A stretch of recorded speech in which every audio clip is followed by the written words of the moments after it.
Hey, what's up, everybody? So, uh, lately I've been, making videos about guitar brands. Not necessarily about the brands, but about the people who who push certain brands of guitars, and you saw the videos, right? Well, and then there's other people I watch that actually know what they're talking about when it comes to guitars. Uh, anybody can take a guitar and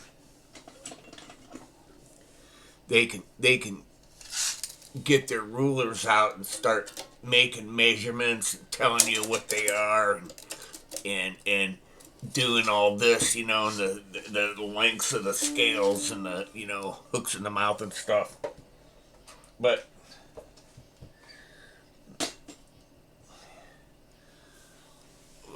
a lot of them, setting guitars up by the numbers has never been the way that I've done it. Never been the way I did it. I didn't did it that way. Ever since I was just a little tiny guy playing the guitar, I set things up by feel and by eye. And I used to look across to see if the strings were level, and then I learned to look down to see if they followed the radius, and learned to look down the neck to see if the neck was straight or bowed. Like, look at that shine on that guitar. But I went by feel, and even setting bridge saddles and stuff. I learned a little bit about how they should be set, and when I learned about intonation, which would have been probably about 19 or 20 years old, up until that point, I had trouble keeping guitars in tune. And then I got turned on to intonation and where your bridge saddles should be on an electric guitar. And I knew, on acoustic guitars, there wasn't a whole lot I could do to change that. But I went by feel, and I've always set them up that way. And I watch a lot of channels, and I watch what they do, and I watch what the pros do when they set up guitars. But like, if you watch I won't mention any names, but like, his initials are Philip McKnight video. When he goes over the specs of the guitar and he gets his little measuring tools out and his fret rockers, and he goes over every inch of a guitar, and it's like, good Lord, that's a lot. And they get into the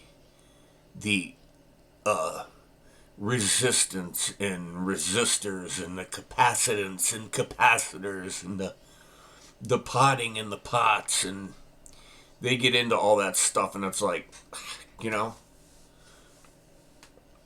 the way I did that was replace it with what you take out.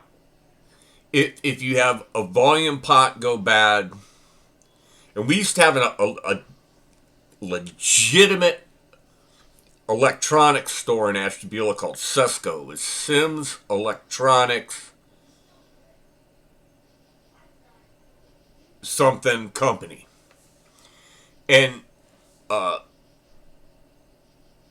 they sold tubes, they sold anything you would need for electronics. And I had a guitar or two that the volume pot went out. That one of them was an old Fender Duosonic that I wish I still had, that got stolen from a rehearsal spot because a girl had a party at her house where we rehearsed, and the guy came in there. Everybody got drunk and passed out, and the guitars got stolen and some people's leather jackets. I wasn't there that night. I wasn't at the party. So anyway, I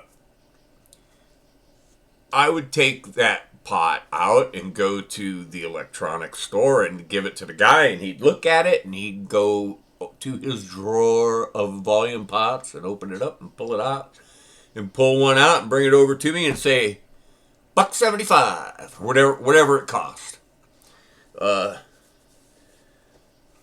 We used to have a legitimate bearing company in this town, where if you had a wheel bearing in your car, you could take your bearing for whatever.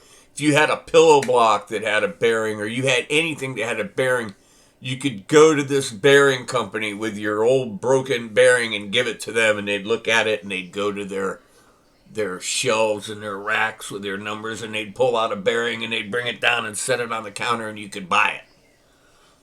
Those places are gone, man. They're gone.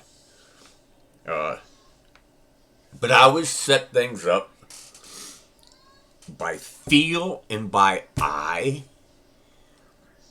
and replaced things with what I took off. If once or twice in my life, I might have replaced like bridge saddles with something different that was originally on there, but I knew how to intonate the guitar, so it didn't matter. You were just changing to a different type of saddle.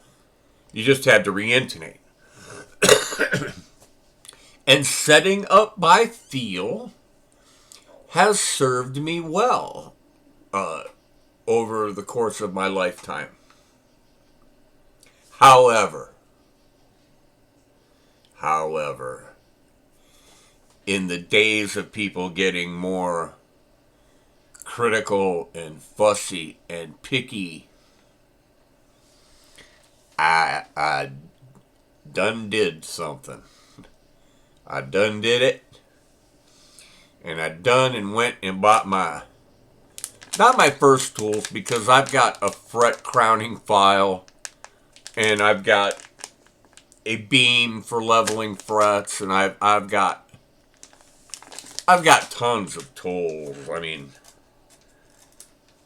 my most important guitar tool. Oh, and you're gonna tell me now it's not. Oh yeah, here it is. The most important guitar tool to me is right there, buddy. The old string winder. That's the most important tool to me. Because when I change strings, I don't want to be sitting there going like this for an hour. But I done did it, and I went and bought radius gauges and a legitimate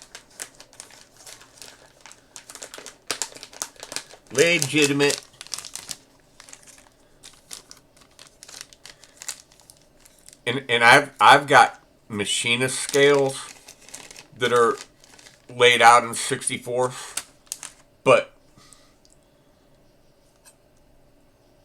they're not like this. They're not like this tool. It's never gonna focus on this fucking camera.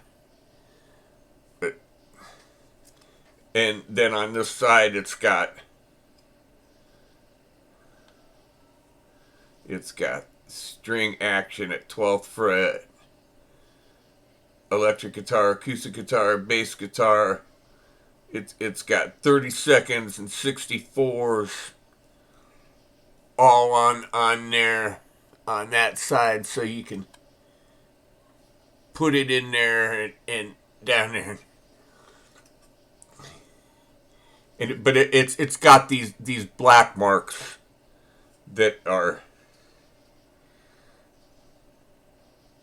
graduated in.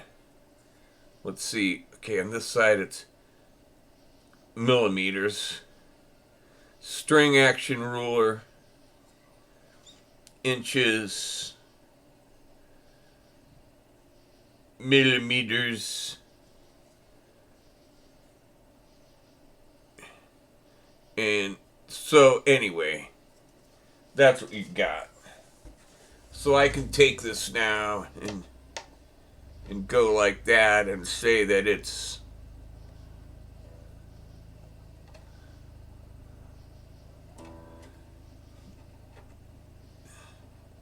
$90,000 at the 12th fret. That seems really high.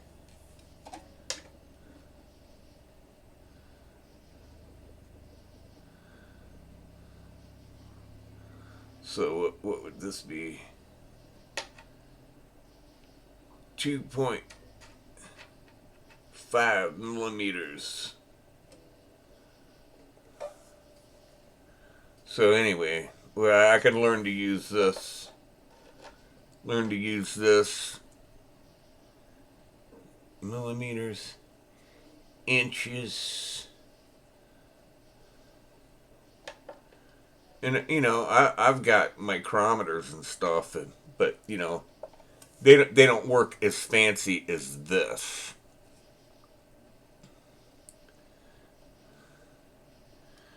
I have to learn how to read this. Inches. Okay, 10,000, 20,000, 30,000, 40, 50,000.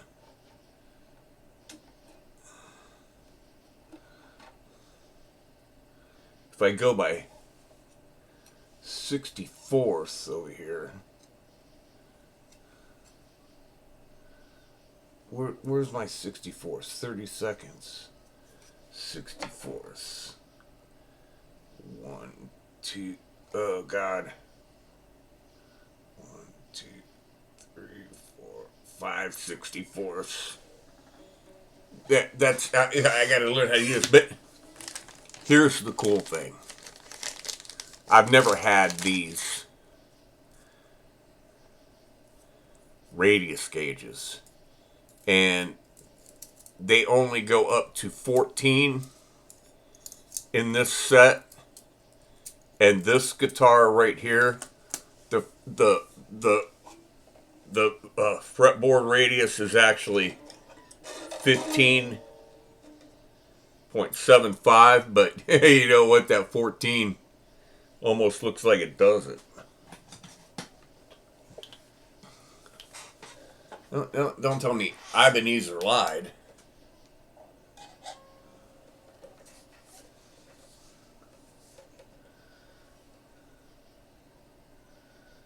Wow.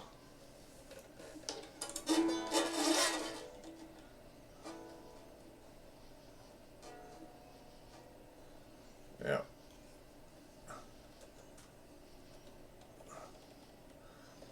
You know, if I went by this gauge, I would say that fret radius was a 14. But I know for a fact that it's 15.75 because that's what it says. So let's look at a fender neck that you would expect to be either 7.25. Oh no, I have a 16. It goes up to 16, so I can check that guitar with that.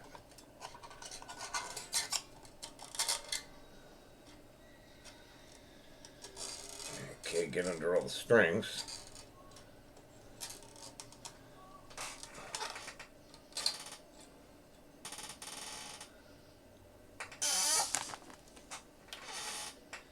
Okay, it's not 7.25. There's no way you're gonna see it, but there's light coming through anyway.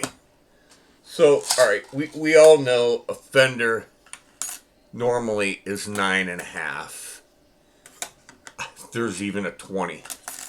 Alright, there's a 16, a 14, a 16, and a 20. So, alright.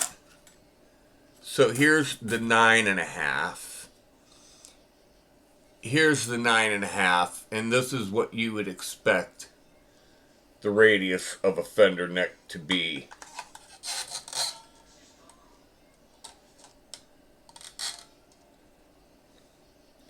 And by God, we've got a winner. We have a winner. So I'm going to just throw a 12 on there to see what happens.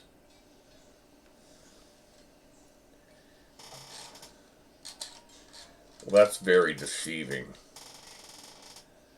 That is very deceiving.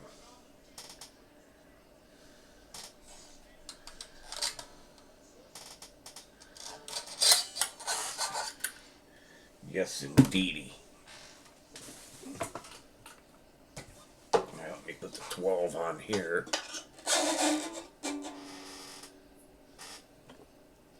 Okay. This isn't 12. It's 15.75. So let's go with the 16 on this guitar.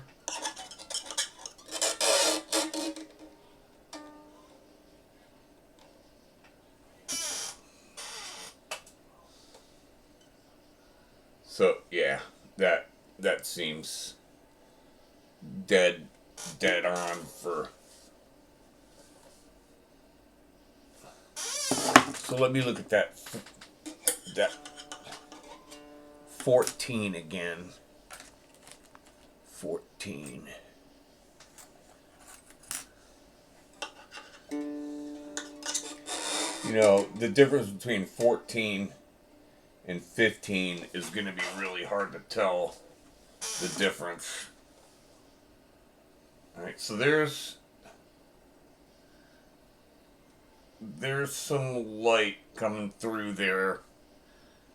There's some light coming through there. So I guess you have to look very closely with these. But this is something that I never had. And I'm going to have them now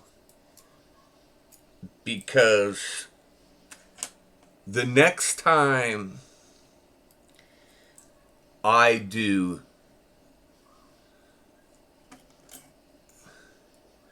oh God, 14, 15, 15, okay, 14, 15, 16, 17,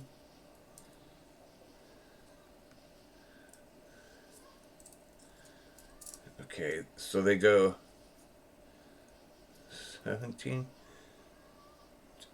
I got 14, 15, 16, 17, and 20. And then 12,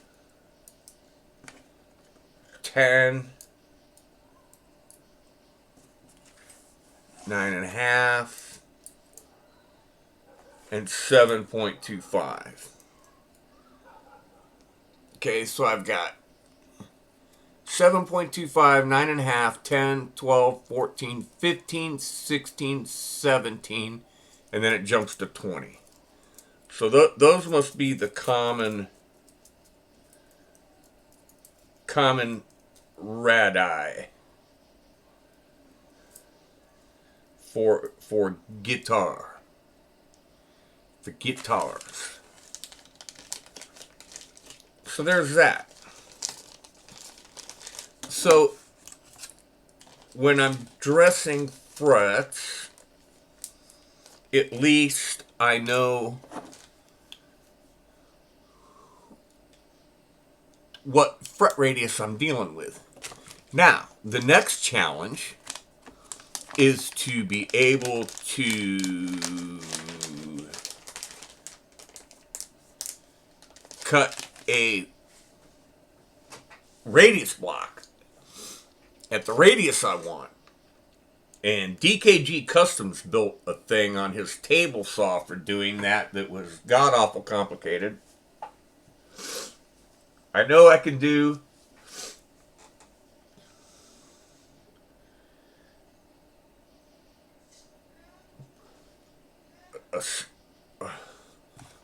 what size are my See, my brain is failing me right now because circular saw blade size.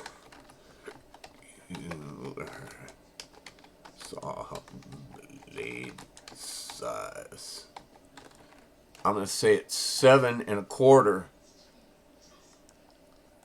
Yeah. 7.25. So I can do a 7.25, a 10. I don't know if I have a 12-inch saw blade. I do have an 18-inch saw blade, but the saw that it's on, I don't know if I could do anything with that. I've got a radial arm saw that I could probably put any size blade on there I wanted to, as long as the arbor was the right size and do it that way. But, or purchase radius blocks for the guitars that I got when you're dressing frets. Now, I always assumed that if you were dressing frets and marking your frets and going very, very gingerly and slowly and only taking off that minimal amount of material each time, you wouldn't lose your radius. I thought that. I don't know.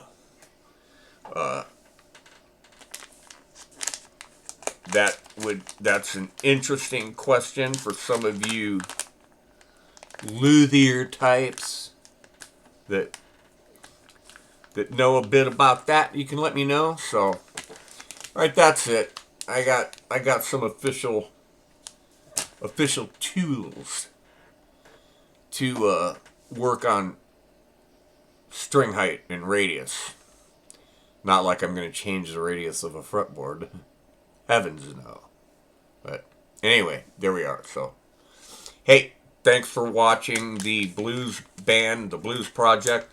Little history about the Blues Project. It's been going for almost 40 years.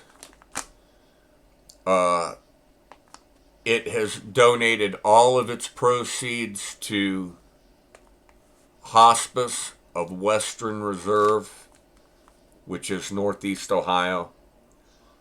And it's helped a lot of people. And it's helped a lot of musicians come up. And kids coming out of high school band into the blues band, getting them, experience playing in a band like that have gone on to music colleges. We've got 2 of them right now. 2 of those horn players are going off to the music school that's at Kent State University. And we've had several over the years that have gone on to Ohio State. And one to Juilliard, and a few to what's that other real famous one? Harvard. So there's that. And if you can, go over and check out my Patreon. Please check out my Patreon. I've got new stuff over there. And happy radiusing and string gauging, height gauging, and I'll see you on the next one. Later.